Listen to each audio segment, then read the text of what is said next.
Okay, അപ്പോൾ ഇന്ന് നമ്മൾ 10ാം ക്ലാസ്സിലെ ഹിന്ദി ക്വസ്റ്റ്യൻ പേപ്പറാണ് നോക്കുന്നത്. ഹിന്ദി പൊതുവെ എളുപ്പമായിരിക്കും എക്സാം. ഓക്കെ, നിങ്ങൾക്കൊരു കത്ത് തയ്യാറാക്കാനുണ്ടാകും, പോസ്റ്റർ, അതുപോലെ വേർഡ് പിരമിഡ് ഉണ്ടാകും, ഡയറി എഴുതാനുണ്ടാകും, കോൺവെർസേഷൻ ഉണ്ടാകും, ടിപ്പണി എഴുതാനുണ്ടാകും, പിന്നെ പാരഗ്രാഫ് തന്നിട്ട് അതിൽ നിന്ന് ക്വസ്റ്റ്യൻസ് ഉണ്ടാകും, പിന്നെ കവിത തരും, നിങ്ങൾ പഠിച്ച കവിത തന്നെ ആയിരിക്കും, അതിൽ നിന്ന് ക്വസ്റ്റ്യൻസ് ഉണ്ടാകും, പിന്നെ കവിതയുടെ ആശയം എഴുതാനുണ്ടാകും. ഓക്കെ, അപ്പം നമുക്കിവിടെ ബീർ ബഹുട്ടി കഹാനിയിലെ കുറച്ച് ഭാഗങ്ങൾ തന്നിട്ടുണ്ട്. അത് നിങ്ങൾ നന്നായിട്ട് വായിക്കുക, എന്നിട്ട് നമുക്കതിൻ്റെ ആൻസർ നോക്കാം. ഓക്കെ, ഇങ്ങനെ പാരഗ്രാഫ് തന്നിട്ട് നമ്മൾ ആൻസർ ചെയ്യുമ്പം ആദ്യം അത് നന്നായിട്ട് വായിക്കുക. അപ്പം നമുക്ക് ഈ ക്വസ്റ്റ്യൻ കാണുമ്പോൾ തന്നെ നമുക്കതിൻ്റെ ആൻസർ മനസ്സിലാക്കാൻ സാധിക്കും. അപ്പോൾ ഇവിടെ നോക്കുക, സാഹിൽ കി നസർ മേ ബേല കേസി ഹേ. അപ്പോൾ നമ്മൾ ക്വസ്റ്റ്യൻ വായിച്ചിട്ട് ഈ പാരഗ്രാഫ് വായിക്കുകയാണെന്നുണ്ടെങ്കിൽ നമുക്കിവിടെ ആൻസർ എളുപ്പം കണ്ടെത്താം അല്ലേ. സാഹിൽ കി നസർ മേ ബഹുത് അച്ചി ഹേ, നല്ല കുട്ടിയായിരുന്നു ബേല അല്ലേ, അതാണ് അതിൻ്റെ ആൻസർ. ഓക്കെ, ഒന്നാമത്തെ ആൻസർ നോക്കുക, ബഹുത് അച്ചി ലഡ്കി ഹേ. രണ്ടാമത്തെ ക്വസ്റ്റ്യൻ നോക്കുക, സഹി വികൽപ്പ് ചുൻകർ ലിഖോ. ഓക്കെ, ഇതിലേതാണ് കറക്റ്റ് ആൻസർ? ഇതുപോലത്തെ ഒരു ക്വസ്റ്റ്യൻ എന്തായാലും നിങ്ങൾക്ക് ഉണ്ടാവും കേട്ടോ. മെയിം പ്ലസ് കോ ആണ് മുച്ചേ. ഓക്കെ, നെക്സ്റ്റ് ക്വസ്റ്റ്യൻ, ബേല കാ മൻ ബഹുത് ഖരാബ് ഹോ ഗയ ക്യോ. ബേലയുടെ മനസ്സ് ഭയങ്കര വിഷമത്തിലായി, എന്തുകൊണ്ടാണ് അങ്ങനെ ആയത്?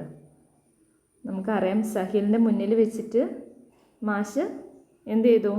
ഞാൻ ആൻസർ ഇവിടെ സ്ക്രീനിൽ കാണിക്കാം കേട്ടോ, അപ്പം നിങ്ങൾക്ക് എളുപ്പമായിരിക്കും. ഓക്കെ, മൂന്നാമത്തെ ആൻസർ നോക്കുക. അടുത്തത് ബേലയുടെ കത്ത് എഴുതാൻ വേണ്ടിയിട്ടാണ്. ക്ലാസ് में बहुत बुरे अनुभव के बारे में बेला अपनी सहेली की नाम पत्र लिखती है. അപ്പം ബേലയുടെ ക്ലാസ്സിലുള്ള അനുഭവത്തെക്കുറിച്ച് അവളൊരു കത്ത് എഴുതണം അവളുടെ ഫ്രണ്ടിന്. അങ്ങനെ നിങ്ങളോട് ഒരു കത്ത് എഴുതാനാണ് പറഞ്ഞിട്ടുള്ളത്. ഓക്കെ, അപ്പോൾ ആ കത്തൊന്ന് നമുക്ക് നോക്കാം. ഓക്കെ, ഒരു കത്തിന് ആദ്യം തന്നെ നമുക്ക് സ്ഥലം വേണം, ഡേറ്റ് വേണം അല്ലേ. പിന്നെയോ, പിന്നെ പ്രിയ സഹേലി, ഇത് ഇമ്പോർട്ടൻ്റ് ആണ്. തും കേസി ഹോ, നീ എങ്ങനെ ഇരിക്കുന്നു? കുശാൽ ഹോന, നന്നായിട്ടിരിക്കുന്നോ? മേ യഹാ ടീക്കും, ഞാനിവിടെ സുഖമായിട്ടിരിക്കുന്നു. ഈ വരി എന്തായാലും നിർബന്ധമാണ് കേട്ടോ. ഓക്കെ, പിന്നെ അവസാനം എന്ത് വേണം? അവസാനം തുമാര മിത്ര ഹസ്താക്ഷർ നാമ. ഓക്കെ, ഇതും ഇമ്പോർട്ടൻ്റ് ആയിട്ടുള്ള കാര്യമാണ് ഈ ലാസ്റ്റിൽ കിടക്കുന്നത്. ഓക്കെ, അപ്പോൾ കത്ത് നന്നായിട്ട് ഈ സ്ക്രീന് നിങ്ങൾ സ്റ്റോപ്പ് ചെയ്തിട്ട് വായിക്കുക. നാലാമത്തെ ഒരു ഓർ ക്വസ്റ്റ്യൻ ഉണ്ട്, അതും കൂടി നോക്കിക്കോളൂ കേട്ടോ. ഓക്കെ, നാലാമത്തെ ഓർ ക്വസ്റ്റ്യൻ ആണ്, അത് നന്നായിട്ട് വായിക്കുക, സ്ക്രീൻ സ്റ്റോപ്പ് ചെയ്ത് വായിക്കുക. അഞ്ചാമത്തത് ടൂട്ടാ പഹിയ കവിതയുടെ കുറച്ച് ഭാഗങ്ങൾ തന്നിട്ടുണ്ട്. ഇനി നമ്മളോട് ക്വസ്റ്റ്യൻ ആൻസർ എഴുതാനാണ് പറഞ്ഞിട്ടുള്ളത്. ഓക്കെ, ലോഹാമ ലേനേക്ക മത്ലബ് ക്യാ ഹേ. ലോഹാലേന എന്ന് പറയുന്നതിൻ്റെ അർത്ഥം എന്താണെന്നാണ് നമ്മളോട് ചോദിച്ചിട്ടുള്ളത്. ഓക്കെ, അതിൻ്റെ അർത്ഥം സാംന കർണ. ഓക്കെ, ഇതാണ് അതിൻ്റെ മീനിങ്. നെക്സ്റ്റ് നോക്കുക, അക്കേലി ആവാസ് മേ വിശേഷൺ ശബ്ദ് ക്യാ ഹേ. അതിൻ്റെ ആൻസർ അക്കേലിയാണ്. ഓക്കെ, അക്കേലി. നെക്സ്റ്റ് ക്വസ്റ്റ്യൻ നോക്കാം. ഇനി ശരിയായത് കണ്ടെത്തി എഴുതാനാണ്. അപ്പോൾ ആദ്യത്തേത് ടൂട്ടാ പഹിയാണ്, അതിൻ്റെ നേരെ ഏതാ വരിക? ഉപേക്ഷിത് മാനവ. Okay, next Abhimanyu. അഭിമന്യു എന്ന് പറഞ്ഞാൽ ആരാ? അധർമ്മക്ക വിരോധി, അധർമ്മത്തിൻ്റെ വിരോധി.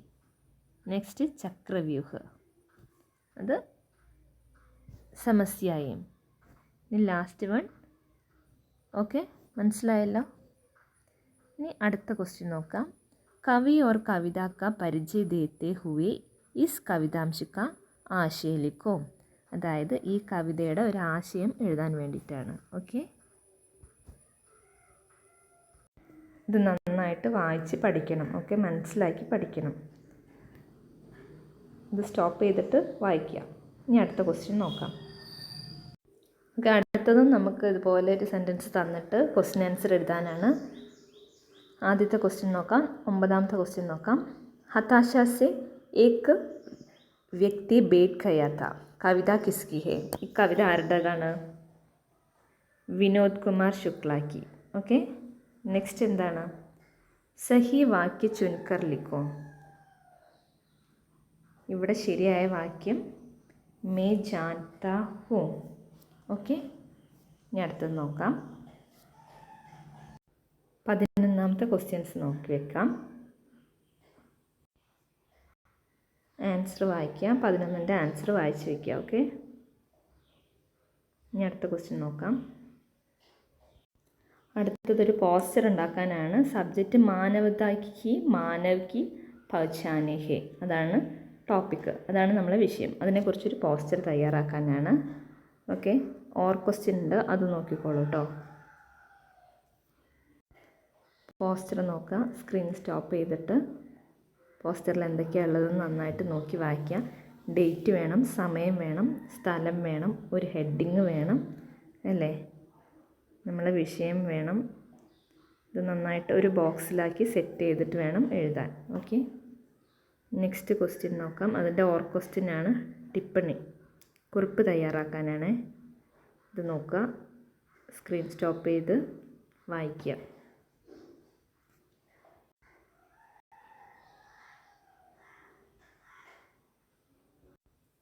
അടുത്തത് നമുക്ക് ബീർ ബഹുട്ടി കഥയിലെ കുറച്ച് ഭാഗങ്ങൾ തന്നിട്ടുണ്ട്. എന്നിട്ട് ശരിയായ പ്രസ്താവന ഏതാണെന്നാണ് ചോദിച്ചിട്ടുള്ളത്.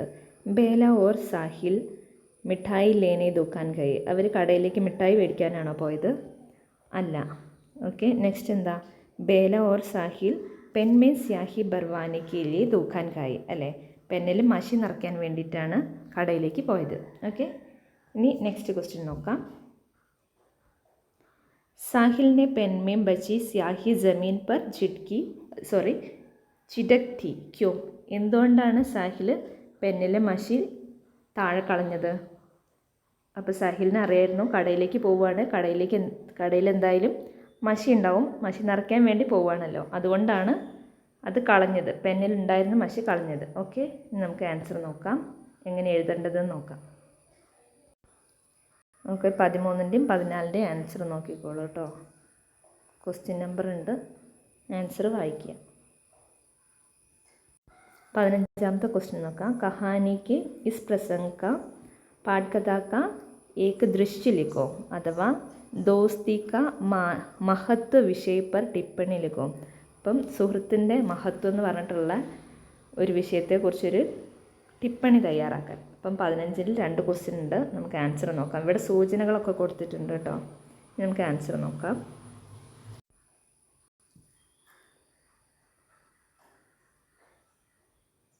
ആൻസർ നോക്കി വെക്കുക, വായിക്കുക, സ്ക്രീൻ സ്റ്റോപ്പ് ചെയ്തിട്ട് വേണമെങ്കിൽ വായിക്കാം.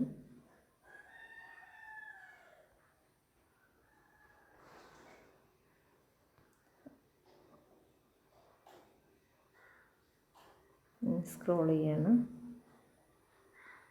നിങ്ങൾ സ്റ്റോപ്പ് ചെയ്തിട്ട് പതുക്കെ വായിച്ചാൽ മതി കേട്ടോ.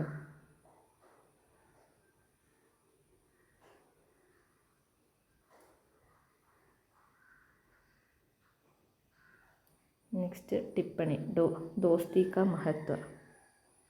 ടിപ്പണി നന്നായിട്ട് വായിച്ചിട്ട് പോകണം എക്സാമിന്. അടുത്തത് നമുക്കൊരു വേർഡ് പിരമിഡാണ്. ആദ്യത്തെ 2 വാക്യം അവിടെ തന്നിട്ടുണ്ട്. ഇനി അടുത്തത് കൂട്ടിച്ചേർത്ത് നമ്മൾ 2 സെൻറ്റൻസും കൂടി ഉണ്ടാക്കി കംപ്ലീറ്റ് ചെയ്യണം. ഓക്കെ, നമ്മൾ പിരമിഡ് നോക്കാം. ഇങ്ങനെ എഴുതി ഫില്ല് ചെയ്യണം. ഓക്കെ, നിങ്ങളടുത്ത് ചിലപ്പോൾ വേറെ ആയിരിക്കും ചോദിക്കുക, അല്ലെങ്കിൽ സെയിം ക്വസ്റ്റ്യൻ ചോദിക്കാനും ചാൻസ് ഉണ്ട്. ഓക്കെ, ഏറ്റവും അവസാനം 18ാമത്തെ ക്വസ്റ്റ്യൻ ഒരു ഡയറി എഴുതാനാണ്. നിങ്ങളിത് എന്തായാലും പ്രാക്ടീസ് ചെയ്യണം കേട്ടോ. ആൻസർ കാണിക്കാം. ഡയറിക്ക് നമുക്ക് ഡേറ്റ് വേണം കേട്ടോ, ദിവസവും ഡേറ്റും എഴുതണം, എന്നിട്ട് കാര്യം എഴുതി ചേർക്കുക. ഓക്കെ, വായിച്ച് നോക്കുക, നന്നായിട്ട് എക്സാം എഴുതുക. All the very best.